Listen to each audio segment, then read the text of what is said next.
tamsilan yang diberikan oleh Imam Al-Ghazali dalam kitab Ayyuhal Walad.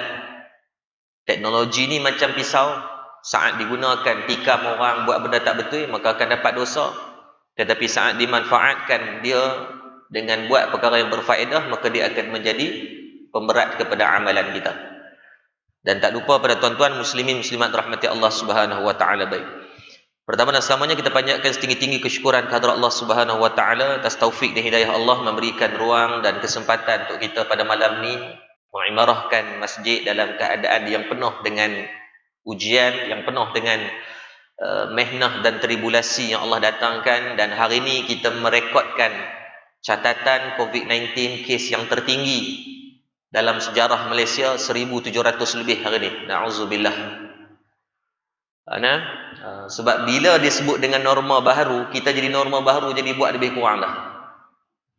Tengok di pasar raya macam dengan bagi free tu. Kan, masing-masing dah mula endah tak endah berkaitan SOP, sehingga kan hari ini mencatatkan all time high paling tinggi 1,700. Mudah-mudahan Allah memberikan pemeliharaan yang baik daripada wabak dan bencana dengan asbab ibadah yang kita usahakan insya-Allah. Dan tuan-tuan, malam ni saya yakin kehadiran tuan-tuan ni di atas banyak SOP yang kita kena ikut. Kan, nak kena cek suhu, macam nak masuk syurga orang dia kata banyak pula amalan, nak kena saring tu. Ke depan tu kena tulis nama, kena scan, kena sebagainya, tahu nak lepas masuk. Kalau dulu tak ada SOP pun orang tak mai dah, tuan-tuan bayang kalau dah. Kalau dulu kan, dulu tak ada apa, kira mai tu nak mai waktu mana boleh masuk, loan ada benda tu, lagi payah. Dia nak kena bawa sejadah, nak kena bawa kain ni, nak kena pakai penutup, nak kena apa semua. Dia kata, biar tak pergi, tak apa kot. Dia dah jabatan mufti keluar dah, tak payah pergi semayang tu, elok. Dia kata sebab apa, tak mau berimpun. Sebab tu Nabi sebut dalam hadis, tuan-tuan pegang hadis sebagai elok ni sampai mati ni. Allah Nabi kata apa? Al-ibadatu fil harji ka hijratin ilayya.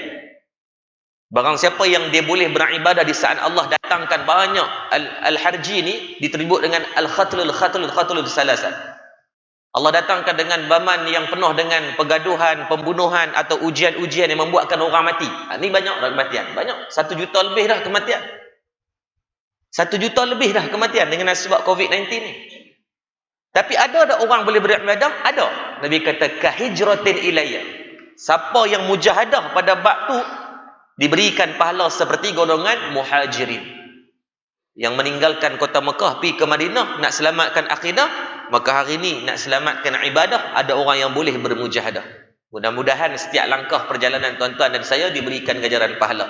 Apatah lagi saat tadi hujan, tuan-tuan, setiap titisan hujan yang Allah turunkan jadi saksi di padang mahsyar kelak. Ya Allah, inilah makhluk Allah yang kau bagi ujian COVID-19, kau bagi ujian hujan, dia pi juga masjid surau.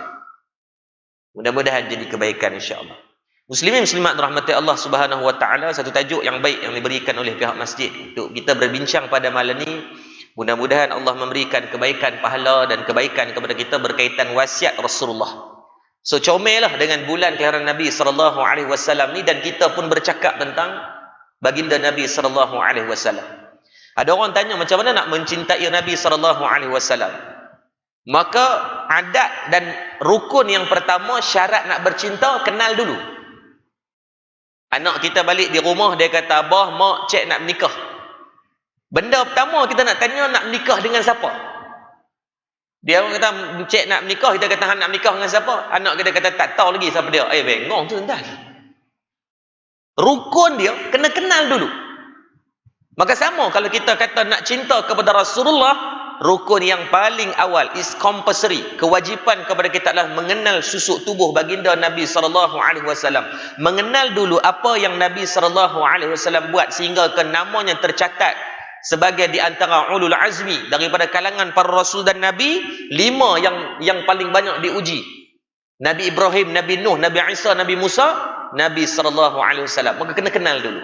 Dalam kitab Syama'il, di antara satu kitab yang baik untuk kita nak mengenal Rasulullah, dan saya tengok dalam pengajian tuan-tuan ada membahaskan tentang kitab Syama'il Muhammadiyah. Dalam tu diceritakan tentang fizikal Nabi, gigi Nabi macam mana, rambut Nabi macam mana, kulit Nabi macam mana, perut Nabi macam mana, dada Nabi macam mana, ketinggian Nabi macam mana. Maka bila dah mengenal fizikal Rasulullah sallallahu alaihi wasallam, walaupun tak ada gambar, walaupun tak pernah tengok, tetapi sekurang-kurangnya dah dapat gambaran macam mana barulah menceritakan tentang pada akhlak perihal apa yang Rasulullah sallallahu alaihi wasallam. Cuma pada malam ni kita mengambil sedikit apa yang Nabi wasiatkan kepada ananda Nabi yang tercinta Sayyidatina Fatimah radhiyallahu anha. Saya mengambil di dalam kitab biografi Rasulullah sallallahu alaihi wasallam yang dicetak oleh Masri. Ada satu buku yang baik untuk kita buat sebagai pembacaan. Mereka dah menterjemah banyak daripada kitab-kitab Arab, daripada Sirah Nabawiyah Dr. Mustafa As-Sibai dan sebagainya, maka dibuat dalam versi bahasa Melayu, memberikan kemudahan untuk tuan-tuan dan saya ni. Nah, untuk beda untuk kita nak baca dan sebagainya, insya-Allah. Boleh cari. Kata guru saya Syekh Nazrul, dia pesan apa? Dalam rumah, make sure bagi ada kitab Syama'il ataupun kitab yang menceritakan tentang kebesaran Rasulullah sallallahu alaihi wasallam. Tolong pastikan bagi ada. Nantilah beli buku yang kecil dulu kan dan sebagainya kan. Cari agar ada juga sesuatu buah tangan ataupun benda yang boleh kelaziman kita untuk mengenal Rasulullah sallallahu alaihi wasallam.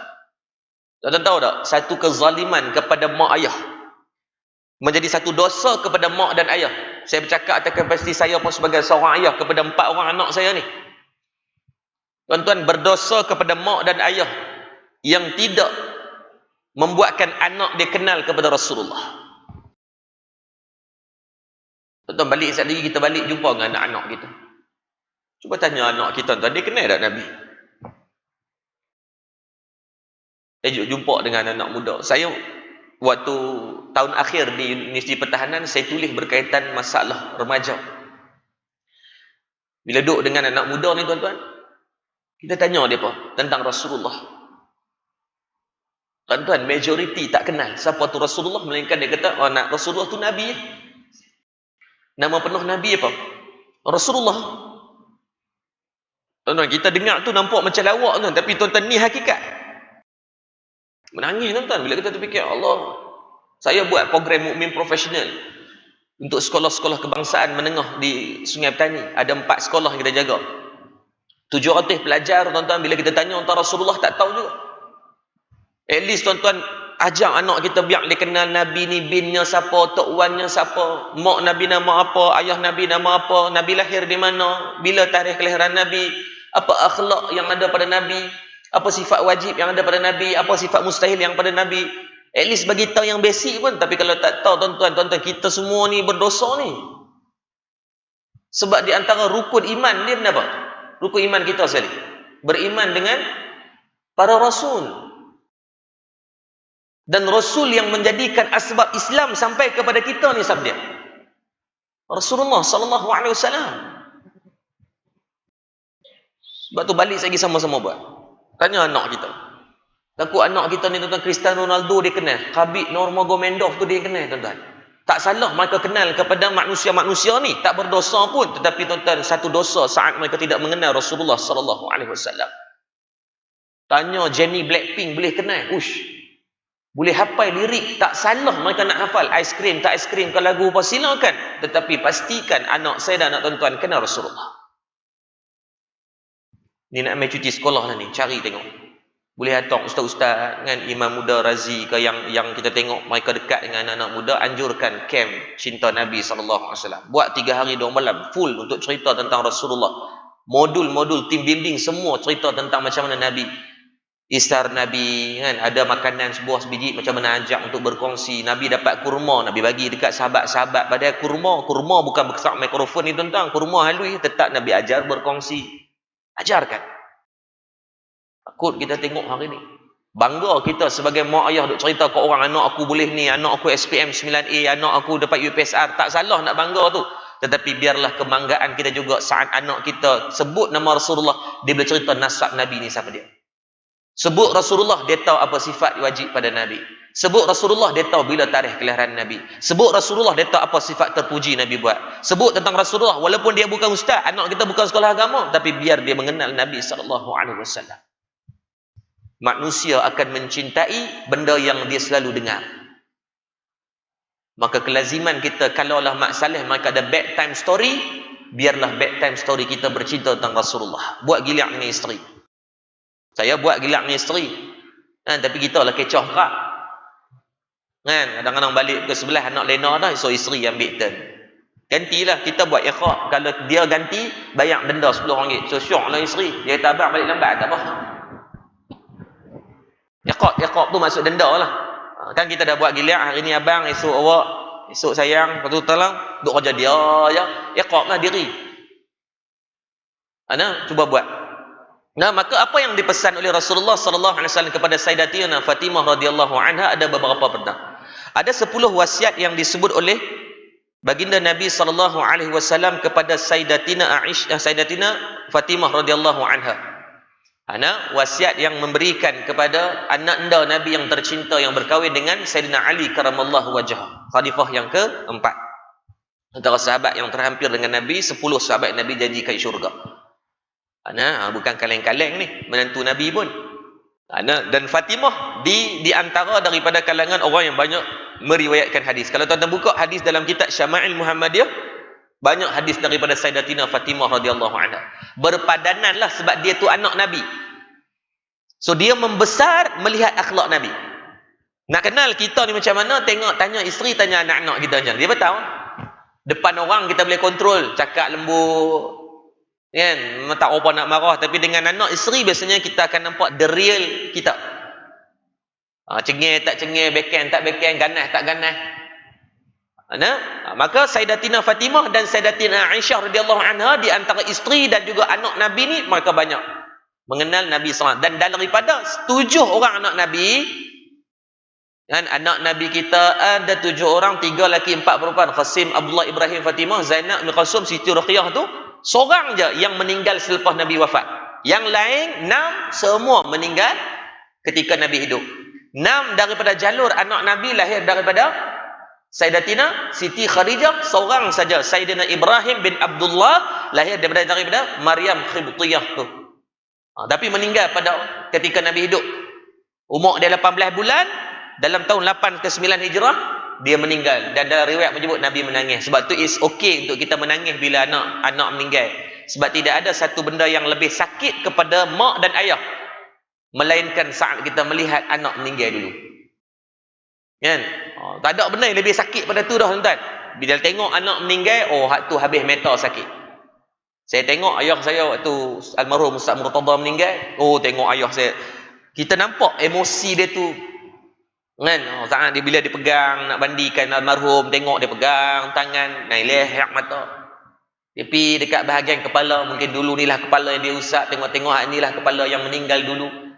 Patutnya seorang adat dia nak dia dulu. Sebab tu benda yang cukup sedih. Maka Nabi menangis.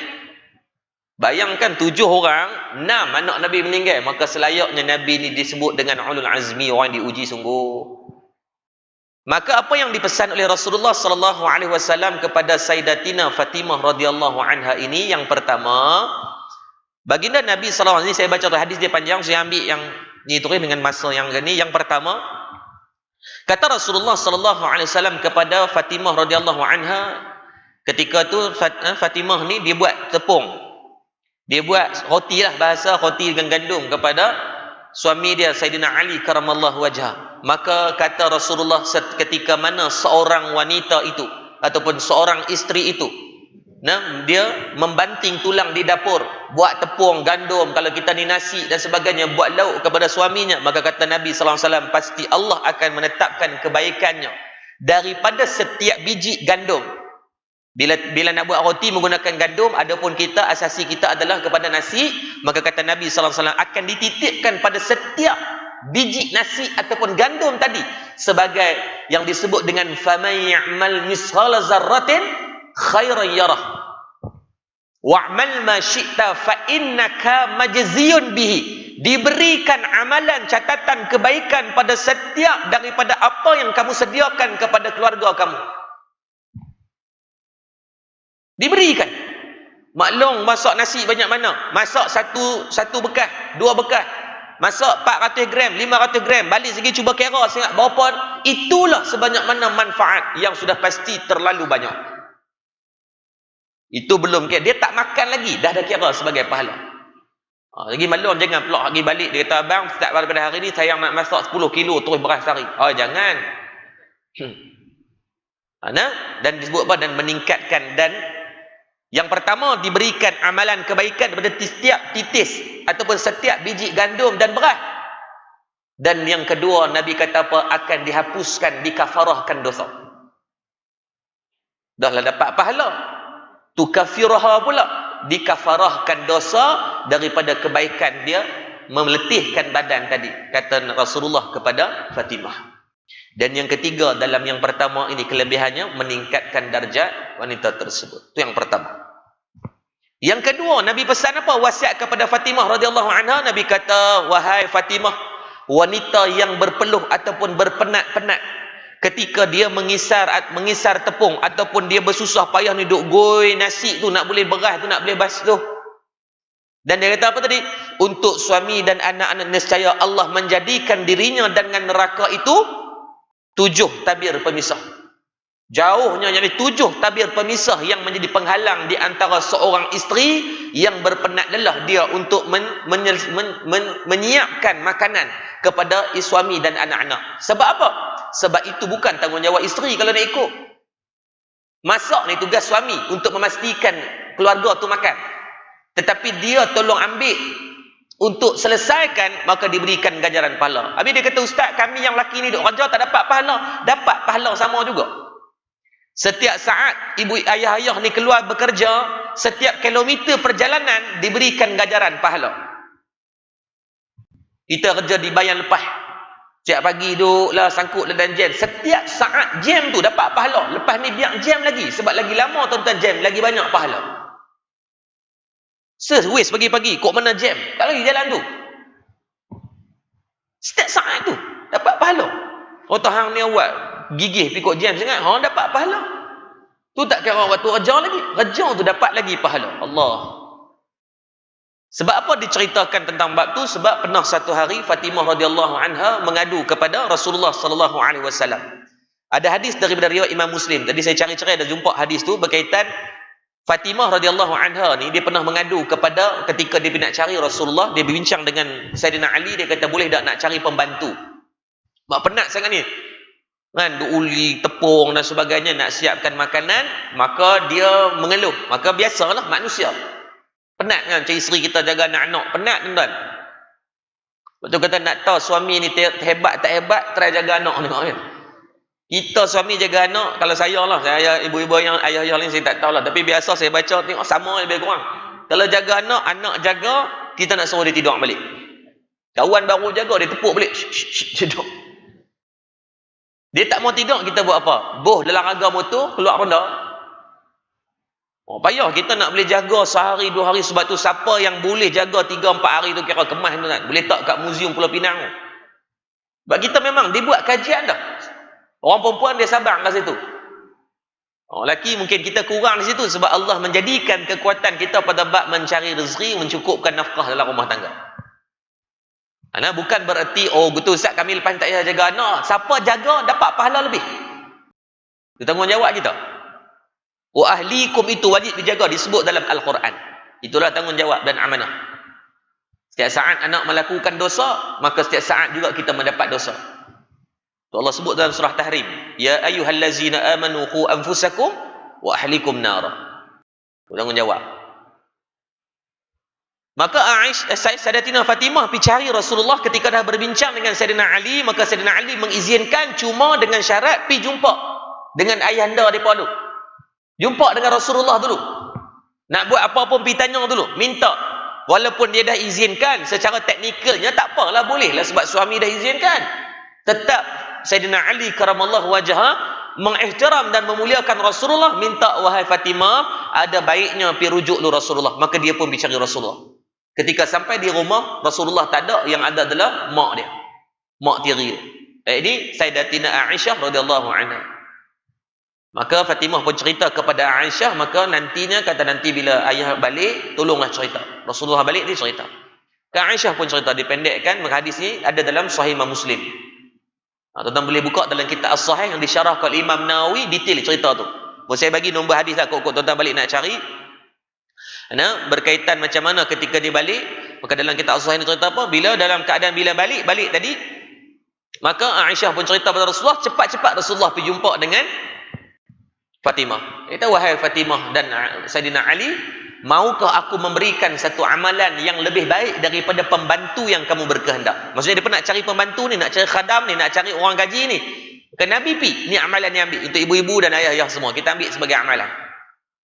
Maka kata baginda Nabi SAW, apabila diminta tentang satu bentuk amalan, maka kata Nabi SAW, kamu ambillah satu amalan ini yang jauh lebih baik daripada pembantu adalah dengan berzikir subhanallah, alhamdulillah, Allahu Akbar 33, 34. Ini hadis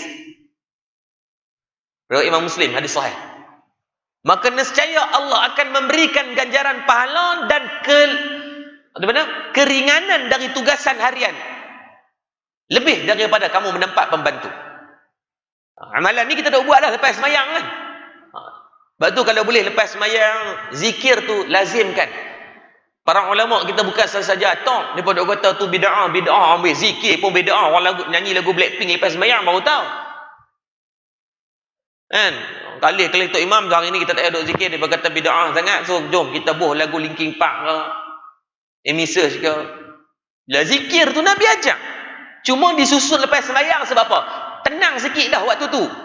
Seharian duduk sibuk kan. Kalau duduk saya saja nak buat, susah kita. Bila duduk dalam keadaan berjemaah, selesalah sikit nak buat. Kita ikut tu imamnya. Kalau kita seorang-seorang mungkin payah nak buat. Imam pun kali belakangan, afdal zikri fa'lamu annahu la ilaha illallah. Kita pun ikut la ilaha illallah, la ilaha illallah. Cuba kelazimkan apa makna afdal zikri fa'lamu annahu la ilaha. Sebaik-baik zikir, sebaik-baik perkataan, afdal dengan isim tafdil adalah dengan kalimah la ilallah. Tapi bila nak buat seorang, tak larat, maka kita buat dengan tu imam. Ya ilahana rabbana subhanallah, kita pun ikut subhanallah, subhanallah, subhanallah, subhanallah, subhanallah, subhanallah. Kalau seorang-seorang, tak jadi tuan-tuan. Duduklah kereta, dah dengar radio dan sebagainya. Maka Nabi memberikan kepada Fatimah dengan juga Saidina Ali untuk beramal dengan subhanallah, alhamdulillah, Allahu Akbar 33, 34 bersama dengan 100 bilangannya. Maka Nabi kata itu lebih baik daripada kamu dapat pembantu. So ibu-ibu di belakang kadang-kadang penat. Saya tengok isteri saya penat, tuan-tuan. Anak saya 4 laki, yang nombor 2 hyperaktif. Meninggal tuan-tuan. Penat tengok. Kita tengok isteri saya duduk sambung belajar, saya pun sambung di Indonesia. Kadang-kadang jadual sebagainya. Hari ni isteri exam. Nak kena jaga anak begitu tadi. Cabaran tuan-tuan. Memang tak boleh buat benda apa. Maka saat berpenat-penat tadi, jadikan ni sebagai satu amalan. Subhanallah, subhanallah, subhanallah, subhanallah, alhamdulillah. Minta niat, maka Allah memberikan. Fa inna ma'al usri yusra. Dalam kesusahan yang kita buat hari ni, kemudian Allah bagi jalan-jalan keringanan. Dengan nantinya anak pula akan jaga kita. Dia anak pula akan jaga kita. Ibu-ibu di belakang kadang-kadang duk masak nasi kan. Setiap daripada nasi itu jadi saksi di hadapan Allah. Tumbuk cabai. Setiap kali sekali tumbuk 1 pahala. 2 kali tumbuk 2 pahala. Buat lagu lepas ni. 7-8 pahala. Tumbuk sampai hancur, pecah betul lesung, dapat lagi banyak pahala. Setiap tu dikira pahala. Nabi sebut dah. Setiap biji itu jadi manfaat yang memberatkan amal, menghilangkan, menghapuskan dosa, dan juga diberikan, diangkat darjat kamu di sisi Allah Subhanahu wa ta'ala. Maka lepas daripada tu Saidina Ali dapat je nasihat Nabi, terus tak jadi, dan Fatimah kembali bekerja macam biasa dan tak pernah merungut dah lepas tu. Allahu Rabbi. Bukan kata salah, terhina dah untuk dapat pembantu, tidak menjadi terhina. Kalau tuan-tuan ada kemampuan, dan silakan, tak ada masalah. Niat untuk ambil pembantu sebab apa? Meringankan tugas isteri dan juga untuk bantu keluarga orang yang kita ambil ni. Tak ada masalah. Tidak menjadi tercela pun untuk ambil. Yang ketiga, Rasulullah berpesan kepada Fatimah, tidaklah seorang yang meminyakkan rambut anak-anaknya lalu menyikat dan mencuci pakaiannya, melainkan Allah Subhanahu wa ta'ala akan menetapkan pahala baginya seperti pahala memberi makan 1000 orang kelaparan dan memberi pakaian kepada 1000 orang yang bertelanjang. Baik, ini apa dia? Menyediakan pakaian. Suami isteri yang memberikan pakaian yang sempurna kepada anak-anak. Sebab tu dalam bab sedekah, baginda Nabi SAW menyebut sebaik-baik sedekah juga digunakan dengan isim tafdil. Dalam sebaik-baik afdalus sedekah, sebaik-baik sedekah adalah diberikan kepada aqrabin, adalah keluarga yang terdekat. Yang paling baik yang pertama mak ayah. Yang pertama, mak ayah dulu. Ni suami ni termasuk saya, kewajipan kepada kita adalah mak ayah dulu. Tak banyak tak apa, yang penting bagi. Nak cepat kaya, nak dimudahkan sekalian urusan, bagi kepada mak ayah, sedekah kepada mak ayah. Seterusnya siapa? Isteri dan anak-anak. Saja balik sekali, abang sayang jom kita pergi beli pulut dakap. Oh tuan-tuan tengok, esok kaya tuan-tuan. Tengok anak ni nampak seluar singkat sampai macam dengan seluar bola dah pendek, bawa dia pergi beli. Tuan-tuan, Allah akan permudahkan urusan kita. Ni Nabi sebut ni, Nabi kata pada Fatimah, kalau saat kamu menyediakan pakaian untuk anak kamu, kamu sediakan pakaian tu, maka diberikan ganjaran seperti mana kamu dah memberikan pakaian kepada 1000 orang yang bertelanjang. Allahu Rabbi. Besar tu ganjaran dia. Dan yang ni lah ramai, yang ni mungkin ramai terlepas pandang, dan meminyakkan rambut. Kenapa Nabi mengkhususkan terus dalam bab meminyakkan rambut? Ramai orang yang tak ambil berat dalam bab ni. So mulai pada hari ini, tuan-tuan, jangan tinggalkan sunnah yang mudah untuk dibuat. Yakni pastikan anak sebelum pi sekolah, suami sebelum pi kerja, minyakkan rambut dia dan sikat. Dan hadis ni pernah dibaca oleh Ustaz Fawaz Makjan berkaitan dalam kitab adab-adab di dalam Islam, berkaitan sunnah dalam bab kita bagi rambut ni diminyakkan. Sebaik-baik minyak adalah minyak zaitun. Tapi dia kata, Ustaz, kami nak pakai pomade boleh? Boleh, tak ada masalah. Nak pakai minyak bon kan? Minyak bon kan? Dia pun kata minyak bon darah kelawak kan? Saya pun tak tahulah, zaman kecil-kecil dulu kan. Dia pun kalau nak bagi ada janggut, buah misai, dia pun buah minyak bon. Saya dulu dia kata darah kelawak. Tuh, kita sekolah agama waktu tuan-tuan. Tak pakai sebab dia berkata haram. Tak rajin pula nak ambil darah kelawak. Kelawak tu haram, tak pernah ada jambang pun. Maka tak kisah apa-apa minyak, selagi mana tidak menggunakan bahan-bahan yang terlarang dan haram, maka guna. Anak saya dia suka ada satu pomade saya beli, orang Melayu kita buat di Terengganu, dia bacuh sendiri, dia tengok dia punya dapur dan sebagainya. Anak saya suka pomade tu, dia wangi dan sebagainya. Anak saya suka, tak apa, biar. Yang nak beramal dengan minyak zaitun tu sebaik-baik sebab Nabi buat. Itu ada hadis juga dari Imam Muslim, boleh tengok dalam kitab As-Sahih juga, menceritakan Rasulullah sallallahu alaihi wasallam, di antara benda yang Nabi ada di tangan sentiasa, minyak wangi, sugi, yang ketiga apa dia? Cermin, yang keempat sikat. Dan rambut Nabi sentiasa rapi ada. Nabi tak pernah rambutnya cering. Maksudnya sentiasa rambut Nabi ni dijaga rapi dengan minyak. Dia tahu, Ustaz, macam mana kami yang botak tak ada rambut? Jangan dah pergi lumak minyak pula, nampak uduh sangat pula, merlip nampak. Sebab tu ada ulama yang mengatakan, pada siapa yang sengaja membotakkan rambutnya, ni ada bukan kata haram, tetapi boleh jatuhkan sampai peringkat makruh. Saja-saja rambut elok saja, buat bagi pak cin tu seloknya elokkanlah. Sebab kita dah hilang salah satu sunnah yang besar. Tak dosa ke tak dosa, cuma biar kalau boleh ada. Yang botak tengah dah buat macam mana? Botak tengah tak apalah. Maka usahakan lepas ni anak nak pergi sekolah, sikat rambut. Itu Ustaz, anak tak ada, sikat jiran sebelah anak punya. Dapat juga pahala. Sebab ni Nabi sebut, seperti mana kamu meminyakkan rambut pada 1000 orang. 1000 orang bukan sedang ni. Tuan-tuan ni malam ni, kan, kalau kita nak buh minyak rambut kat semua orang ni, tuan-tuan, 200-300 orang pun lengah nak sikat tu. Tetapi kamu, kita semua, suami dan isteri, boleh dapat pahala yang mudah adalah dengan meminyakkan rambut anak kita. Start pada pagi esok. Lazimkan. Jadikan tu sebagai kewajipan, seperti mana kita mewajibkan anak kita pakai baju dan seluar sebelum dia keluar rumah. Pastikan juga itu menjadi satu rutin dan kebaikan untuk kita buat pada dia. Kalau kita tak ada pun, biar dia buat sendiri. Jangan bagi nampak serabai selekeh tu. Allah itu cantik dan Allah suka pada kecantikan. Jadi boleh nak? Ni amalan mudah je. Seorang isteri yang berpenat siapkan pakaian, Nabi kata macam mana kesusahan dia kamu bagi kepada 1000 orang yang buat pakaian kepada yang bertelanjang tadi. Bangun pagi serika baju suami, serika baju isteri suami pun kadang-kadang mungkin dah bangun awal sikit kan, mungkin balik semayang tengok ada waktu. Apa salahnya sekali-sekala serika baju isteri? Kan? Beli hak yang serika, hak yang ganas sikit tu, hak 2000 tuan, sekali tarik ya tuan-tuan. Hilang kedot, tak payah beli baju sabela tu dah. Kan dia ada serika tu, dia tarik sekali tu dah elok dah. Nah, dia tak panas, dia bukan panas menggunakan panas macam naya nak dulu ni yang boleh untuk bak serta. Kadang-kadang isteri tak bagi kita setrika sebab sejarah ni kita banyak rosakkan baju dia dengan carik kan. Tapi beli hak setrika tu dia tak rosak. Dia pakai wak haba ke apa saya pun tak tahu kan. Beli 5 kali bayar ke tu tak apalah, seronok isteri. Sekali dia tarik ya. Siap dia tanya pula malam ni lagi saya terus nak pergi ke Terengganu tu, esok pagi saya ada program di sana. Dia tanya abang nak pakai jubah buat macam mana? Ui, tuan. Buat apa sekali tarik jubah elok dah. Buat dah. Buat servis kat jiran-jiran. Tuan-tuan beli bagi kat niat kat jiran. Tuan-tuan dapat tumbang pahala dia. Kan dapat tadi Nabi kata apa?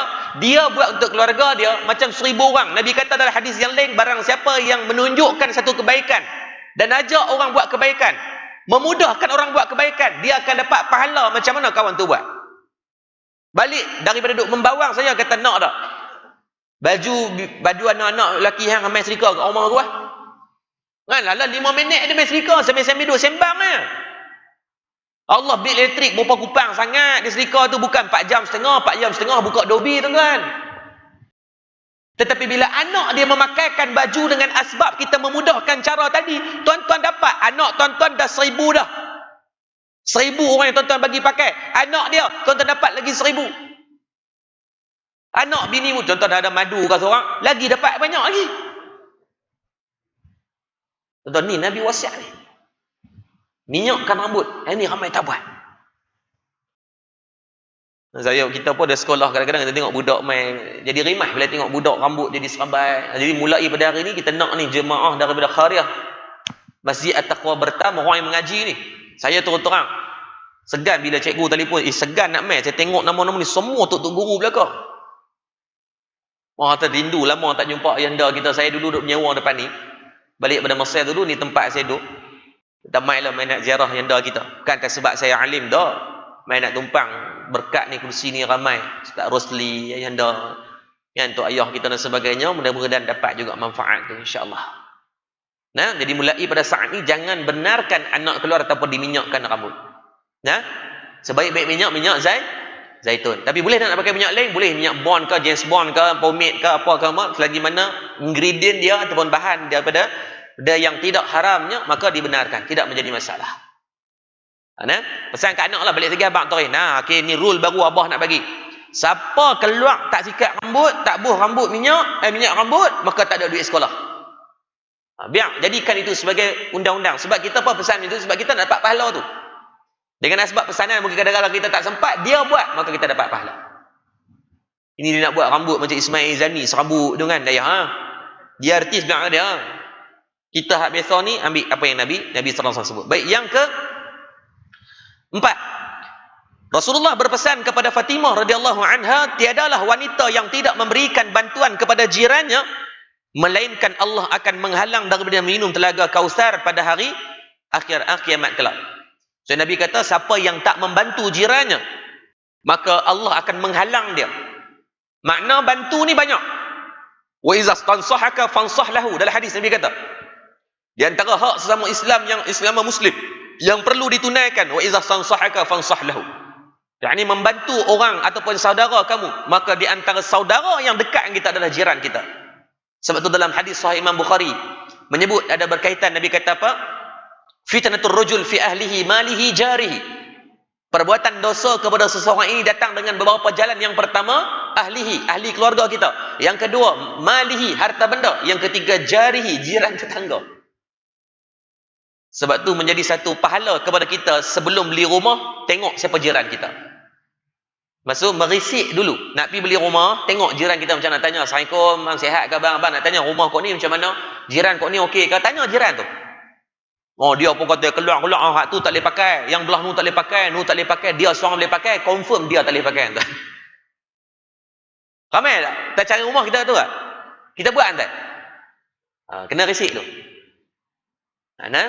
Risik lah tanya jiran kita macam mana. Saya, rumah pak mentua saya, kalau tuan-tuan pergi di Taman Delima, ni sahabat-sahabat kita pernah pergi. Mereka duduk main kan, 2-3 kali dah. Oh, mereka pecah semua dinding tu. 5 jiran pecahkan. Kan rumah taman biasa dia buat tembok macam Israel tu kan. So bagusnya jiran-jiran ni semua pakat pecah. Pom pom pom pom. Jadi 5 rumah tu connected each other. Ruang depan yang patut pos kereta apa semua tu dia pecahkan, maka tuan-tuan boleh bayangkan nampak macam mana. Jadi lapang lah. So kadang-kadang parking rumah kereta kat depan kawan ni, kalau buat kenduri jahat tu susun kerusi je.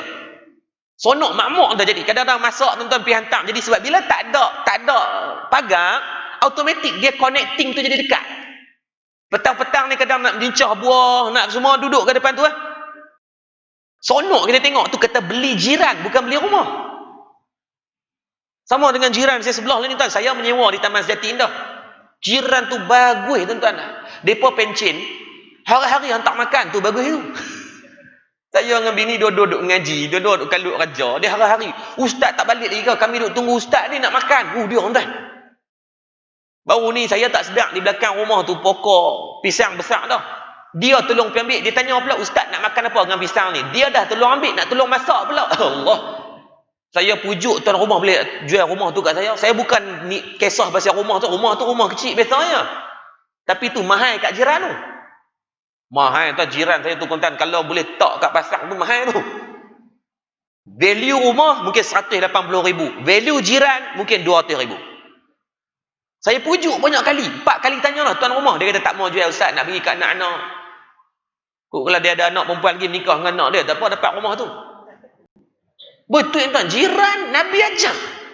Sebelum cari rumah, cari jiran. Sebab Nabi kata jarihi, dosa boleh datang daripada jiran dan manfaat juga boleh datang daripada jiran. Sebab tu Nabi kata apa? Barang siapa yang dia melihat kesusahan pada jirannya tanpa dia bantu. Bantu kalau dia ada duit, mungkin bantu dengan cara duit ni fasa COVID-19 dah 800,000 dibentangkan di parlimen kan beberapa hari lepas. Yang dah mula unemployment, downsizing, Malindo A dah habis total. Asia dah mula downsizing syarikat dia. Kebanyakan JLC buat benda yang sama. Travel and tours habis. Syarikat penerbangan, perhotelan habis tuan-tuan ni. Pakat duk tunggu kalau tidak ada suntikan-suntikan tertentu daripada kerajaan, memang sadaqallahul azim tuan-tuan boleh buat tahlil dah malam ni. 800,000 dan 800,000 tu mungkin datang daripada jiran-jiran kita. So make sure jangan pastikan kenyang perut kita tanpa mengenyangkan perut jiran. Boleh tak amalan hidupkan balik tuan amalan kita, pilih jiran kiri kanan, balik besok pakat dengan depa. Kita buat macam ni. Hari ni saya masak nasi, hang buat lauk. Esok kita buat lauk, dia masak nasi. Jangan kita kerja masak nasi, lauk rumah jiran meninggal dia tuan. So kita buat satu mata, lauk nasi buat masak untuk 3 keluarga, kiri kanan. Jiran buat benda yang sama. Dia buat lauk, hari ni dia duit lebih sikit, dia beli ayam sekor, so dia 3 orang makan, nu 3 orang, so sekor tu cukup. Potong 18. So dia bagi hak ni 6 cukup. Yang kawan tu pula buat sayur, hak paling syok buat sayur ha. Tak apalah, esok rotate. Switch. Hak yang buat sayur, esok hang buat nasi pula. Kan dah jimat dah kat situ. Dapat pakat dengan jiran, tuan-tuan dapat pahala pula. Sekali masak dapat untuk 3 keluarga masak. Allah. Sebab ni zaman ni, hari ni B40 dah mula dalam keadaan yang dipanggil goyang dah. Kalau dulu B40 yang agak mungkin selesa sikit, sekarang dah tuan-tuan balik awal dah kita. Karena baru ni seorang, saya pergi di UPM kan, seorang pensyarah yang tidak disambungkan kontrak dengan komitmen 6,000 sebulan. Sebab UPM dia mensasarkan banyak foreigner. Bila foreigner tak boleh masuk Malaysia, so sekarang yuran yang sepatutnya dapat daripada foreigner itu jadi tak ada. So banyak lecturer-lecturer yang dah 20 tahun ni, 20-30 tahun dah, tapi masih kontrak, mereka belum tetap. Kebanyakan lecturer ni banyak yang bersifat kontrak, yang dia kata ustaz kami tak boleh nak apa, padahal dia tu timbalan dekan, bukannya biasa-biasa. So gaji dia lebih kurang dalam 9 ke 10 ribu ni, profesor kan. Tapi nak buat macam mana sebab UPM tak ada kapasiti nak support, nak boleh support sebab fakulti tu kebanyakan foreigner, maka terpaksa mereka tidak menyambung kontrak. Dia kata ustaz 8,000 komitmen 7-8,000 sebulan, rumah, kereta, bini, anak-anak duk mengaji dan sebagainya. Kita nak buat macam mana?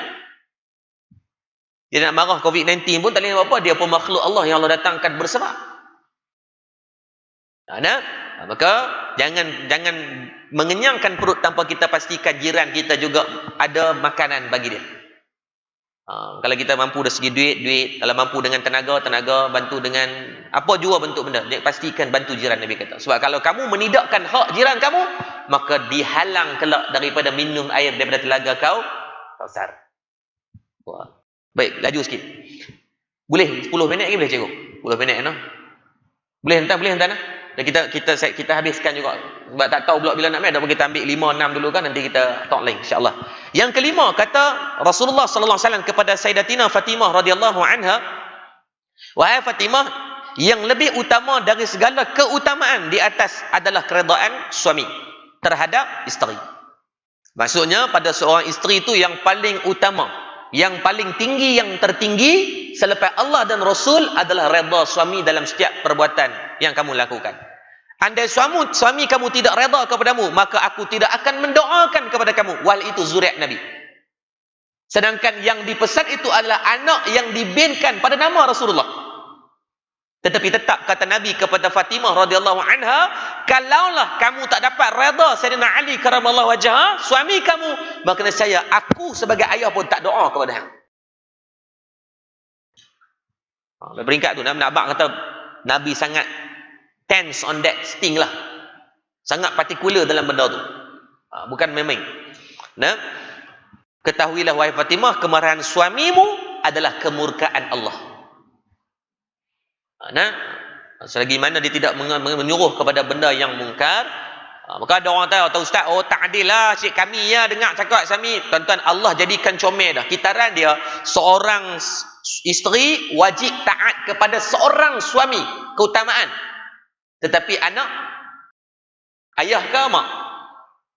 Maka sebanyak mana anak yang kamu miliki, ketaatan dia, keutamaan dia adalah kepada mak. Sahabat menjumpa Nabi, wahai Rasulullah, di antara mak dengan ayah aku siapa yang paling aku nak muliakan? 3 kali Nabi kata ummi, baru abi. Allah jadi dia punya cycle tu cantik. Isteri, keutamaan kepada suami. Anak-anak, keutamaan kepada mak dia. Mak dia tu siapa? Isteri. So cycle dia tu, kalau kita nak benda yang tak sepatutnya, maka kita akan zalim hak tu, kitaran tu. Kita pun buat lebih kurang dengan suami kan, sebab rasa macam benda tu tak adil, rasa macam Allah buat tu tak adil, rasa macam apa yang Nabi pesan tu tak adil, maka kita buat lebih kurang dengan suami. Mungkin sebab kita ni pekerjaannya, duit ada, kita ada sources kita sendiri, kita ada pangkat di tempat kerja, maka kita bawa sampai rumah tangga. Ibu-ibu di belakang, kakak di belakang, jangan bimbang. What you give, bukan you get back. What you give, you get more. Kita buat lebih kurang dengan suami, Allah akan balas anak-anak lebih kurang dengan kita. Sebab itu hak, kita dah tarik satu hak, Allah tarik balik hak kat sini. Sama dengan suami, buat lebih kurang dengan anak-anak, buat lebih kurang dengan isteri. So kata kita ni ada kuasa veto sikit, kita buat lebih kurang dengan dia. Tunggu lah.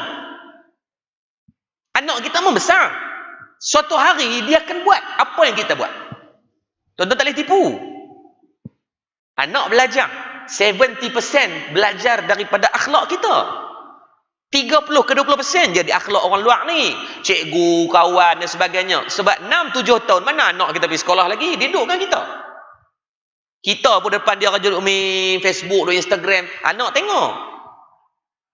Bukan kata salah nak main tu, nak tokok telefon pun boleh, tapi biar ada waktu dia.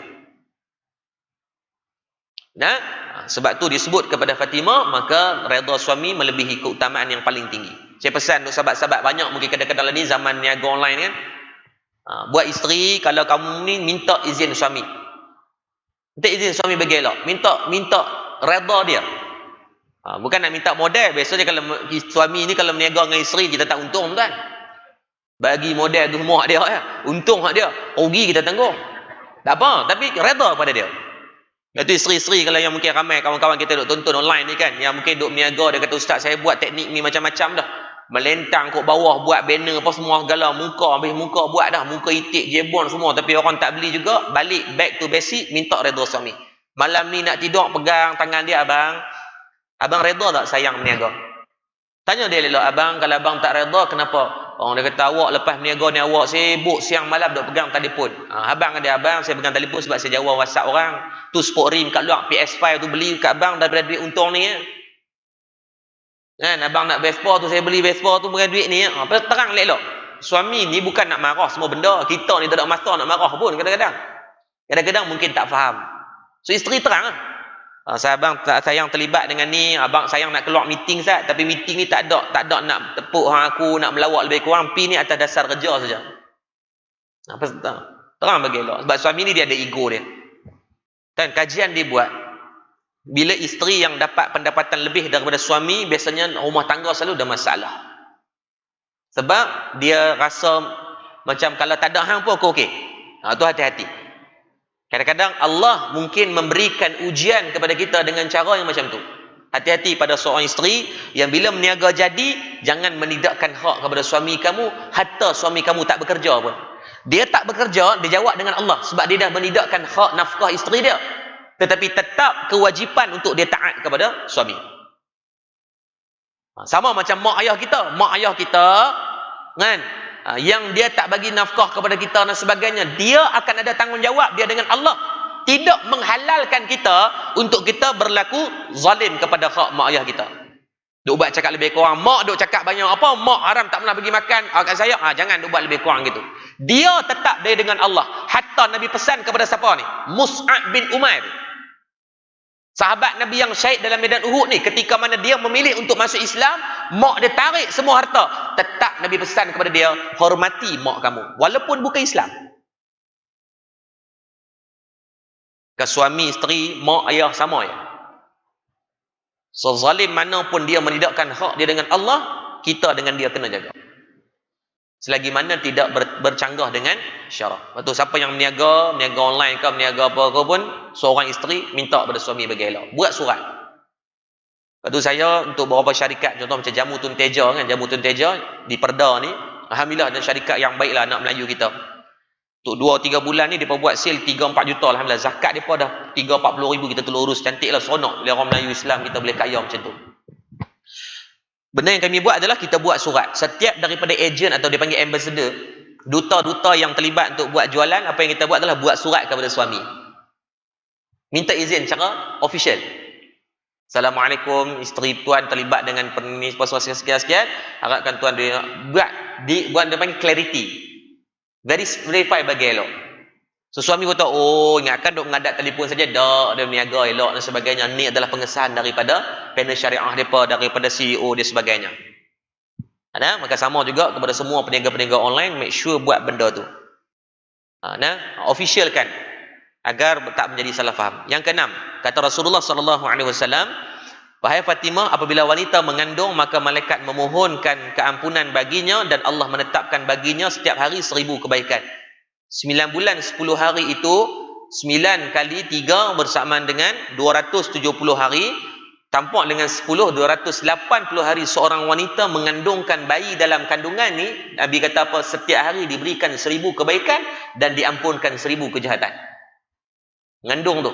Tu tak kira lagi duk muntah, morning sickness, lepas tu tak lebo badan suami lah, macam-macam jam, kita kesian kadang-kadang.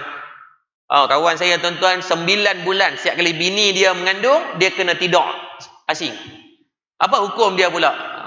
Kalau bukan bini tu buat-buat, memang benda tu sampai peringkat duk yang muntah, maka yang tu tak ada masalah lah. Tapi kalau sengaja haram lah. Dia memang ada. Saya pun tak tahu dari segi sign yang macam mana. Tetapi memang ada. Yang jenis macam tu. Dia tak boleh bau badan lah. Tak boleh bau jenuh kan.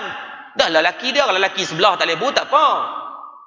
Tapi nak buat macam mana? Mungkin itu adalah aturan yang Allah jadikan ujian ke atas isteri dan suami lah. Biasanya ada orang yang sekat sebulan 2 tak nak habis 4 bulan pertama kan. Pasal pertama ada orang yang sampai 9 bulan meninggal. Setiap kali bini mengandung tepuk dia, mampu dah aku. Jadi saya alhamdulillah tak ada. Isteri saya dah 6 kali, 2 kali 2 meninggal, 4 ni semua okey. Boleh lena peluk rapat ke pun tak ada masalah. Kan? Tapi ini adalah ujian. Tapi ingat ibu-ibu di belakang, setiap hari diberikan 1000 kebaikan dan diampunkan 1000 daripada kejahatan. Allah. So maklum-maklum balik lagi abang kat suami bisik, abang nak mengandung lagi. Monopos pun tak ada masalah. Boleh tak boleh pos? Secara adatnya mungkin tak boleh. Tapi boleh tak engkau salah? Boleh. Dalil dia apa? Boleh buka dalam Al-Quran. Kan boleh buka dalam surah As-Saffat ayat 100. Kisah Nabi Ibrahim alaihissalam diberikan anak pada umur yang ketika Siti Sarah dah mencecah umur monopos yang lama. Bukan monopos baru ni, lama dah. Dan diberikan Nabi Ismail, lepas tu dapat pula Nabi Isa alaihissalam daripada jalur keturunan Siti Sarah dan lahirnya keturunan Nabi sallallahu alaihi wasallam daripada jalur tersebut. Cuma kita kalau di Malaysia umur 45 ke atas mengandung sakit kena beletak dekat klinik kesihatan. Memang sakit tuan-tuan, dia tiba beram. Bukan salah dia mungkin bagi atas judgement perubatan, dia bagi atas nama atas kapasiti ilmu dia. Biasanya dengan umur macam ni maklum, biasanya akan banyak komplikasi berlaku. So nasihat tahu mungkin kita lah rasa macam kasar sikit, tapi dari segi hukum tak ada menjadi isu, tak menjadi masalah pun. Dan ada kes di Malaysia, saya tanya doktor, kawan saya pakar di klinik Mawar, hospital specialist kan. Dia kata ada ustaz, saya pernah main, dah monopos 5-6 tahun, tengok-tengok mengandung, pergi cek di klinik kesihatan ni malu dia, pakai mask, sebelum COVID-19 dah pakai mask. Oh malu, orang duk main dengan nak teman cucu, tengok-tengok perut dia buat lain macam ni. Oh umur 58 mengandung, tak gila tuan. Tak gila lah dari secara hukumnya, tetapi dari segi orang kata galak orang tua ni, orang kata macam-macam. Sampai dia dapat unit counselling khas lah. Maksudnya dia pergi tu, dia tak beratak apa, dia pun bagi khas. Dan abang kata manfaat tu je. Bukan nak suruh ibu-ibu belakang umur 60 mengandung ke apa, tak. Kalau rezeki lah. Dapat pahala tu. Sebelum ni, dapat juga pahala. Walaupun tak tahu, malam ni mengaji, dapat lagi pahala. Seronok kita. Cek balik 6 orang anak, cek balik 280 hari, kali dengan 9 orang. Allah! Dah 2,000 berapa ratus hari dah tu. Manfaat daripada hanya disebabkan dengan mengandungkan anak. Dan disebab apa? Ketika wanita merasa sakit untuk melahirkan, tadi 280 hari cara adat 9 bulan 10 hari itu dah dapatlah setiap hari itu jana 10,000 pahala, 1,000 pahala. Dan selepas itu pula Nabi kata saat nak melahirkan, contraction berlaku, mula sakit, pecah ni ayang. Ayang apa dia panggil apa? Ya, ketumban kan. Setiap sakit yang dia tanggung itu diberikan ganjaran pahala. Nabi kata sama seperti mana pahala orang yang sedang berjuang di jalan Allah. Ini dipesan kepada Fatimah yang mengandungkan Sayyidina Hasan, Sayyidina Husain, cucu Nabi kan. Allah.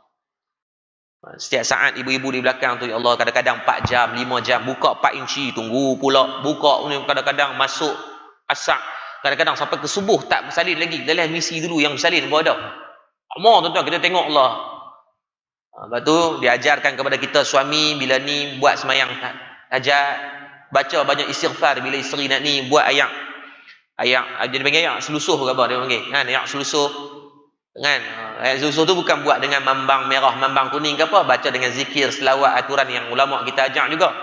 Baca surah Qul Huwallah, minta Allah permudahkan dengan mengisahkan diri kepada Allah melalui ayat tu sebagai makhluk. Ayat tu makhluk masuk dalam diri isteri kita, memudahkan urusan kelancaran dia untuk melahirkan anak. Mudah-mudahan. Itu ikhtiar. Dari segi perubatan ada. Perubatan dia bagi pil dan sebagainya tu tak ada masalah, ikhtiar dengan semua jalan. Tapi setiap itu diberikan pahala. Jika dia melahirkan kandungannya, maka bersihlah dosa-dosanya seperti dia dilahirkan daripada kandungan ibunya. Seorang ibu yang melahirkan anak, kepada Rasulullah kata kepada Fatimah, macam mana bayi dilahirkan tak berdosa, macam itulah seorang ibu yang melahirkan anak. Allah memberikan kafarah dosa dengan cara melahirkan anak. Dan bila meninggal ketika melahirkan, maka dia tidak membawa dosa sedikit pun. Di dalam kubur akan mendapat taman-taman indah, merupakan sebahagian daripada taman syurga, dan Allah memberikan pahala kepada yang sama, pahala 1,000 orang yang melaksanakan ibadah haji dan umrah. Dan 1,000 malaikat memohon keampunan baginya hingga hari kiamat. Daripada mula saat meninggal ni, bila meninggal dia duduk alam barzakh kan, belum masuk mahsyar lagi. Bila berlaku mahsyar? Ketika berlakunya kiamat. So Nabi kata apa? 1,000 malaikat ni, orang-orang yang meninggal ketika melahirkan anak ni, Allah Subhanahu Wa Taala arahkan depa ni mereka ni mohon keampunan bagi pihak orang yang meninggal melahirkan anak ni sampai kiamat tu. So siapa yang mati 100 tahun lepas, dah 100 tahun malaikat mohon keampunan baginya kepada Allah sampai hari kiamat. Tu dah 100 tahun dah ni sampai kiamat, tak tahu bila lagi ni. Yang mati tu zaman Rasulullah dah 1,400 tahun. Malaikat tu tugas dia hari-hari minta, ya Allah ampunkan dosa si mati, ya Allah. Sebab apa dia meninggal? Sebab dia melahirkan zuriat bagi suami dia, ya Allah. Allahu Rabbi. Tapi orang Melayu kita tak senonoh. Hak meninggal dia pergi buat minyak nono, minyak dagu pula dah, mangkuk ayun tengok. Adakah berdosa pada ni? Berdosa pada yang buat syirik kepada Allah, selama-lamanya takkan Allah ampunkan. Tapi pada si mati tak ada masalah apa. Dia tak dosa apa, dia mana nak tahu orang main korek takkan dia cekek kot. Ini bukan hantu sundal bolong.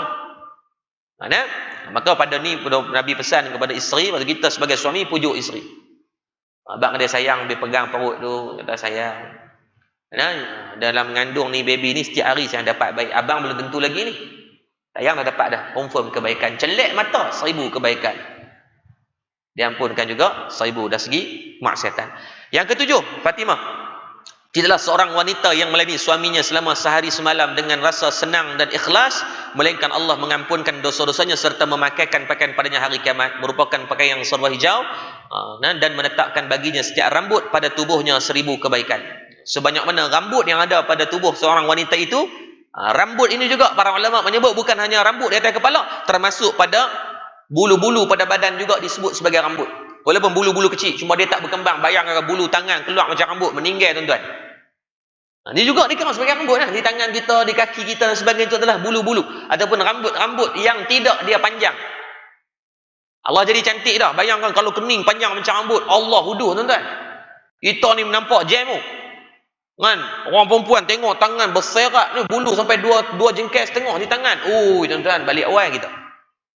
Allah jadikan comel. Tapi tetap diberikan sebanyak mana yang ada itu dengan syarat apa? Redha dia melayan suami setiap malam. Redha melayani bukan hanya pada hubungan suami isteri, pada jima' dan sebagainya. Melayan dengan memberikan ketenangan. Dia kata, Ustaz, kami lagi kena. Tak, sama juga suami yang buat kepada isteri. Menyenangkan isteri. Makna menyenang ni, isteri, suami ni kadang-kadang balik melawak dengan dia. Kan, cuit dia. Ni satu sunnah Nabi dan tuan-tuan yang boleh tuan-tuan buat. Sekali lagi buat terus. Kalau saya cabak tuan-tuan, kalau tuan-tuan suami yang Power Rangers, buat terus sekali lagi. Nabi selalu akan cubit hidung isteri dia. Tuan-tuan saya keluar, benda pertama tuan-tuan buat, tarik hidung bini. Jangan salah bini orang. Ini Nabi buat. Tuan-tuan boleh buka dalam jenaka, dalam buku kitab, dalam bab jenaka Rasulullah bersama dengan isteri, benda yang selalu Nabi buat ketika Aisyah lah. Aisyah ni dia kuat cemburu, dia budak-budak kan. Dia muda sikit, muda banyak. So dia kuat cemburu. So setiap kali dia merajuk, dia akan tarik hidung bini dia. Hak tak nikah cepat-cepat dalam nikah. Hak tak nikah tarik hidung sendiri sekali. Buat nak sekali. Benda tu dapat pahala. Tarik hidung dapat pahala. Dah alang-alang tangan kat sini, tarik jari tengah ni setalat terus. Melawak-melawak lah dengan bini. Bini sendiri tuan-tuan nak takut apa? Bini sendiri. Balik saya pergi ajak main ciligan dalam rumah. Sayang, kita main 1, 2, 3 kan. Polis jaga sampai mati ke apa. Tarik ligan. Ligan, tuan-tuan. Biar pergi ya. Buat Nabi aja. Kebaikan yang Allah bagi kepada kita. Jangan sombong. Suami isteri ni, Nabi pun buat. Nabi tu khalifah, kita ni baru JKK nak sombong dengan bini dah. Pangkat baru grade 41 tu pun bila nak kena buang tak tahu. Bila nak pencen tak tahu lagi tu. Jangan nak sombong. Mungkin sebab Allah bagi murah rezeki kita dengan sebab isteri tu doa kita selalu. So balik lagi melawak dengan dia. Duduk dalam kereta lagi pegang tangan dia. Biar nampak galak lebih sikit tak apa. Dia kata, abang semalam malam Jumaat, malam ni malam Sabtu jangan nak buat leceh bang. Lah pegang tangan. Yang sayang pun marah. Saya pun isteri mungkin kita tak pernah buat. Dia kata, abang dua tak minta menikah baru mesti nak mampu ni. Tak apa buat dah. Biar pergi. Balik lagi buat galak sikit, abang ayang kita mandi sekali malam ni. Kan bisik kat dia. Susah hati dia tuan-tuan. Tak apa, buat.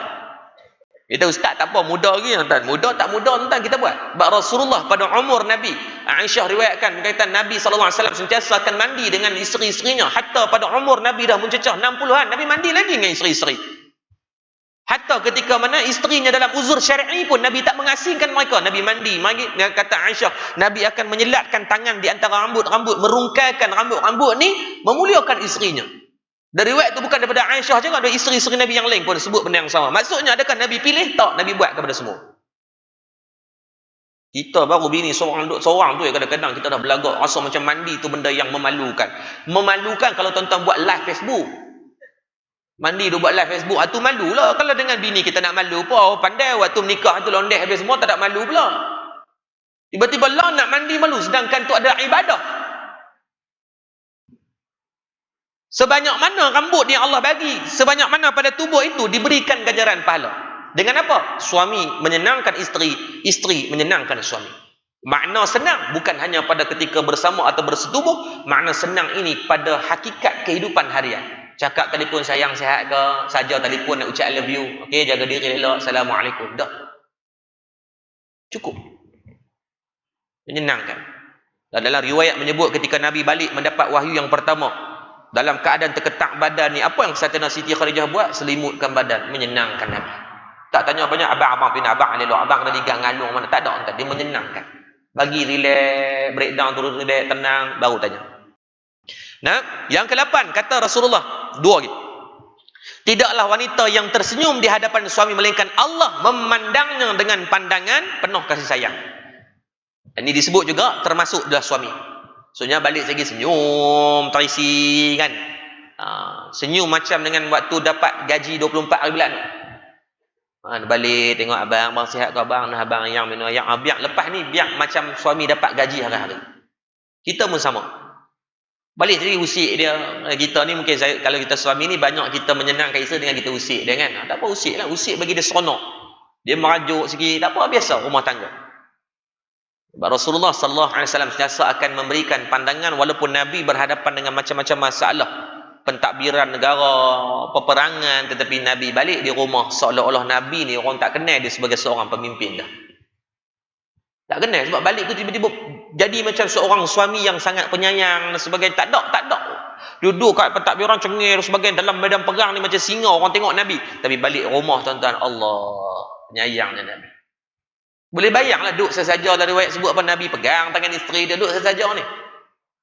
Kan genggam tangan, menyelatkan jari dan cari duduk lagi pegang hidung. Dan bila kita baca dalam riwayat tu tengok kita boleh bayang seronoknya Nabi ni no.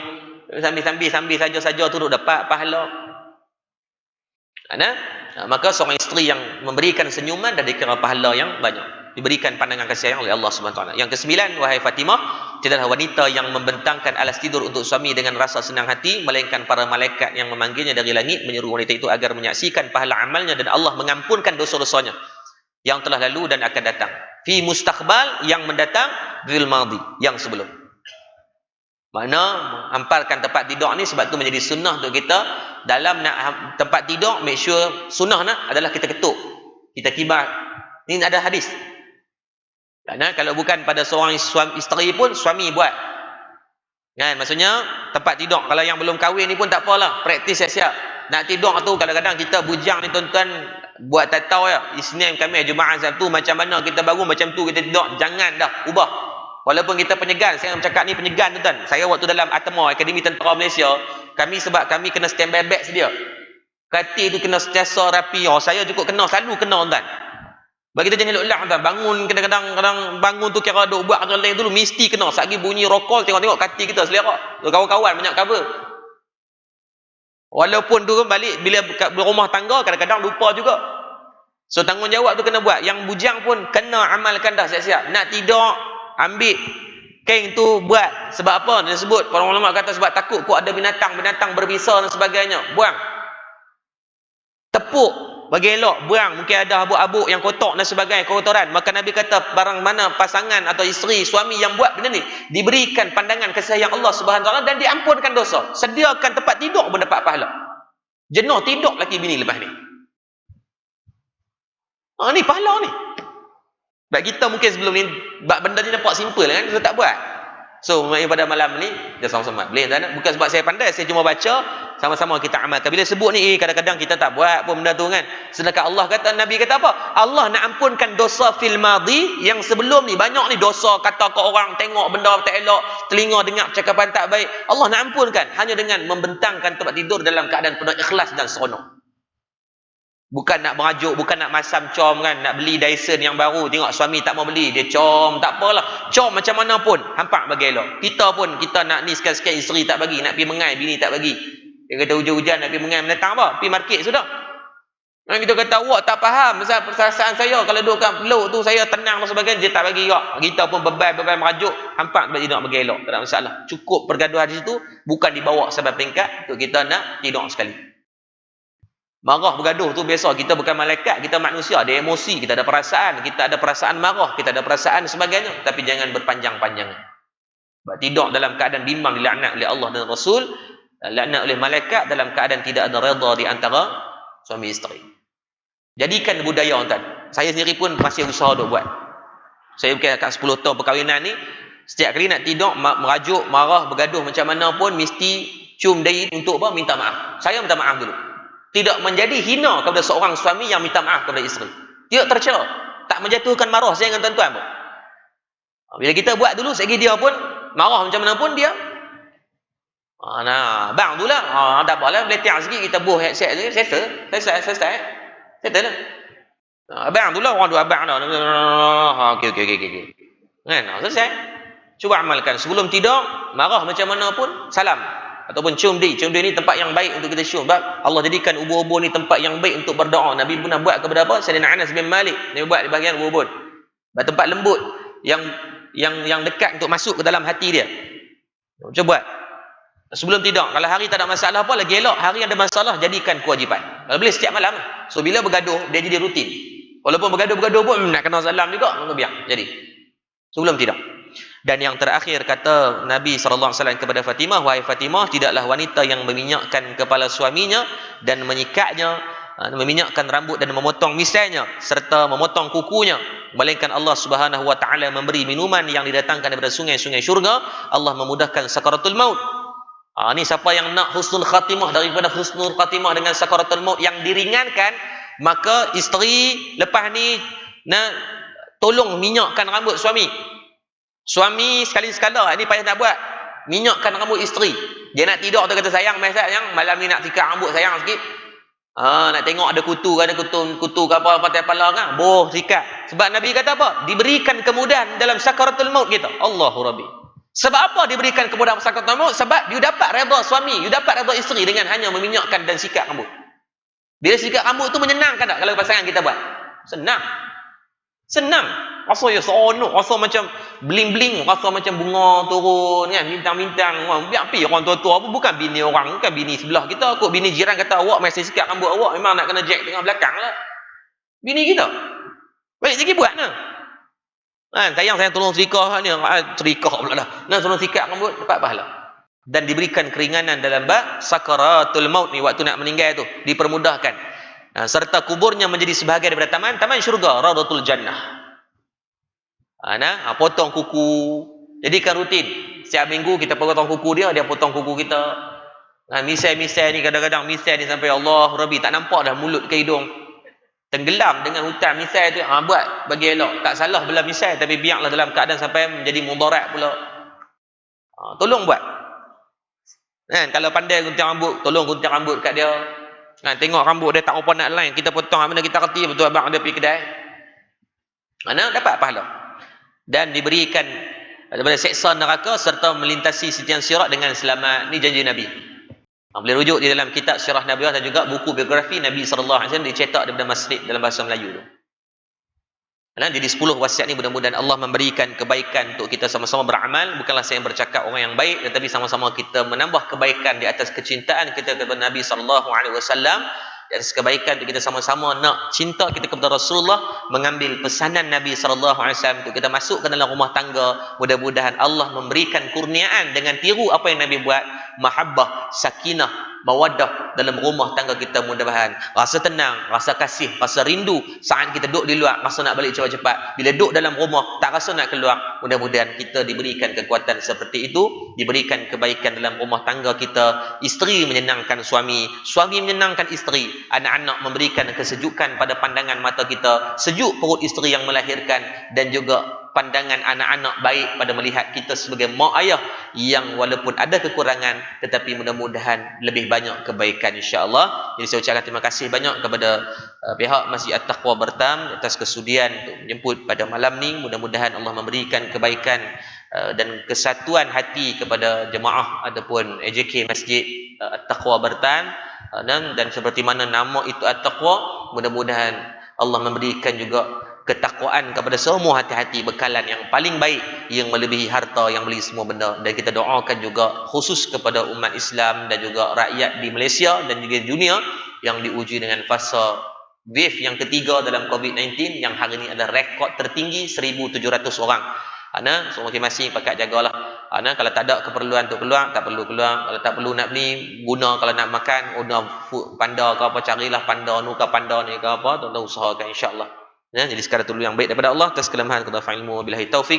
Assalamualaikum warahmatullahi taala wabarakatuh. A'udzubillahi minasyaitonir rajim. Bismillahirrahmanirrahim. Alhamdulillahirabbil alamin. Hamdan yuwafi ni'amahu wa yukafi mazidah. Ya Allah Tuhan kami, ampunkan dosa-dosa kami, kedua ibu dan ayah kami, guru-guru kami, pemimpin-pemimpin kami, jiran tetangga kami, sama ada dalam keadaan kami sedar atau kami tak sedar. Ya Allah, Ya Latif, lembutkan hati kami, Ya Allah.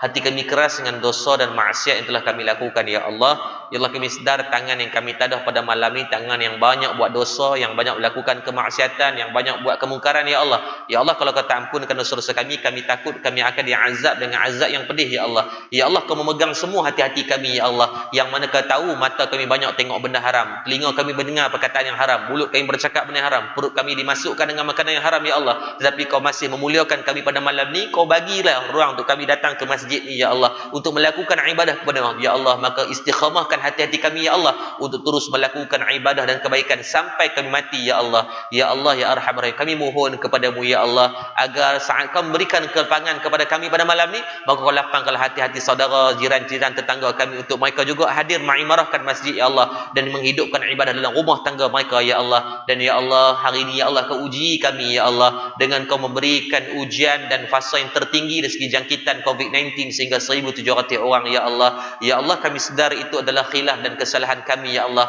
Ya Allah, kami mohon keampunan, Ya Allah, pada siapa daripada kalangan pemimpin-pemimpin kami, Ya Allah, yang ada kepentingan-kepentingan tertentu sehingga akan menjadikan kembali datangnya wave-wave COVID-19, Ya Allah. Maka kau berilah keampunan kepada mereka, Ya Allah, dan keampunan kepada kami, Ya Allah, yang cuai dan leka ini, Ya Allah. Dan Ya Allah, coronavirus ini adalah makhlukmu, Ya Allah. Kau turunkannya bersebab untuk memberikan tazkirah dan taziah kepada kami semua, Ya Allah, untuk kami sentiasa membumikan diri, Ya Allah, merendahkan ego kami, Ya Allah. Tidak ada pemimpin yang mampu untuk menyombong, Ya Allah. Tidak ada teknologi yang mampu diangkat, Ya Allah. Tidak ada kecanggihan perubatan yang mampu menyelesaikan, Allah. Hanya dengan makhluk yang tak nampak di mata, tak dengar di telinga, dan tak rasa dengan tangan dan kaki atau lidah kami, Ya Allah. Tetapi dia mengajarkan serti keegoan kami ni, Ya Allah. Maka Ya Allah, dia makhlukmu, Ya Allah. Seperti mana kau turunkan dia, Ya Allah, maka kau angkatlah dia sesegera mungkin, Ya Allah. Ya Allah, kami rindu untuk salat berjemaah macam biasa, Ya Allah, dalam keadaan salat yang sahnya didekatkan, Ya Allah.